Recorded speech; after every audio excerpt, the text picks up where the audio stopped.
Hello again, hope you had a good Thanksgiving. I'm going to do something new today. In the description is a link to a cheat sheet to all of today's cases and a couple extra. Now I may, keyword may, do more of these, but I need your help, and this is going to sound cringe YouTube, but I honestly don't know any other way to get fast anonymous feedback. But if you hit that like button and I get, say, 50 likes, that'll be my signal that you want more of these cheat sheets for future videos. Okay, 50-50 parenting time. For some, it's the holy grail of family law. And in the last few years, 4 states have it codified into their civil statutes. In what could be the canary in the Illinois coal mine, we've had over a dozen 50-50 appellate cases in just 2023 alone, and that's more than the last 6 years combined. So you have to wonder if fathers are now demanding more from family court. Now today I'll be summarizing almost every equal parenting case from 2023. Last year's 50-50 roundup and the year prior stood on the principle that high drama meant, well, no shared parenting. That still continues in 2 of the decisions, Corbin B, where the party's inability to stop conflict prohibited dad from getting 50-50. And the Morgan L, where dad's insatiable need to badmouth mom killed his chances at equal shared parenting. Yet there were a couple cases where the drama was sort of brushed aside by the courts, and 50-50 was the order. If you hang tight just for a little bit, I'll get to those. Because as practitioners, I want to sort of emphasize something. Illinois hasn't outlawed 50-50, but case law states those arrangements are looked on somewhat dimly. For example, in the Zargowski decision, a child's need for a home base outweighed dad's 50-50 request because, well, that's the case law. There's a presumption children benefit by having a primary place of residence. While in Hussein, dad's wish for 50-50 carried a lot less weight than the children, who obviously didn't want that. Longtime viewers may recall the Trapkus video that featured cases that frowned on letting children pick where they wanted to live.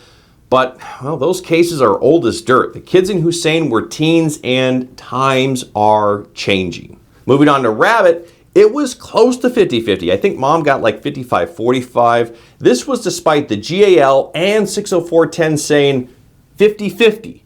But the child and mom were very religious. Dad, not so much. Kid had to be up early for church, so mom retained majority parenting time. And then we have Erickson. The parties had 50-50. Trial judge said, I'm not letting mom relocate because that's going to sandbag dad's schedule. But the appellate court reversed, holding relocation requires you let the other parent have reasonable parenting time, not equal. While in Taylor, the parties' parenting agreement indicated mom could let dad have more parenting time than what was ordered. And because this was so, it meant it was contemplated. And, here's the problem here. Illinois family law has this thing called the contemplation doctrine. It's made infamous from this case. In English, if you knew or should have known about it at the time of judgment, you can't use it as a basis to modify in the future. Dad couldn't ask for 50-50 because the agreement already contemplated he'd get more time. It created this really crazy catch-22. Now turning to Swafford, well, the kids were good with one parent and aliens with the other, and it seemed that was the difference maker in precluding 50-50. Now, after hearing all this, you're probably thinking, gee whiz, if I represent dad, how can I get him 50-50 absent transferring the case downstate? And I'm going to get some comments for saying that.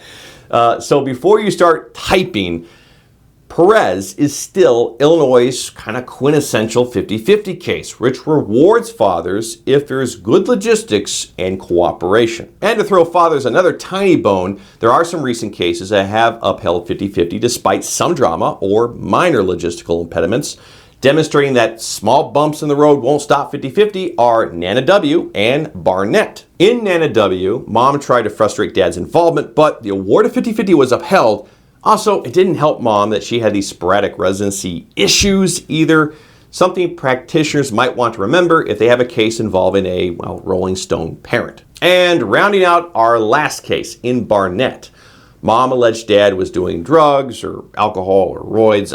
I don't know. She made a lot of accusations, but it didn't look like those got much traction with the GAL or judge. Additionally, and please don't shoot the messenger, the trial and appellate court took notice that mom liked to date a lot of different gentlemen.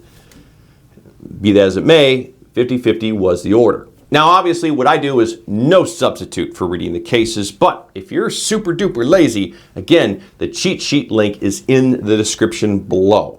Anyways, that's all I have. I will be coming back in a couple weeks for a short December Ween update on the Safety Act. If you missed the original video I did for it, a link to it will pop up in the end screen. We did a killer intro to that video, so I hope you like it. And until next time, as always, thanks for watching.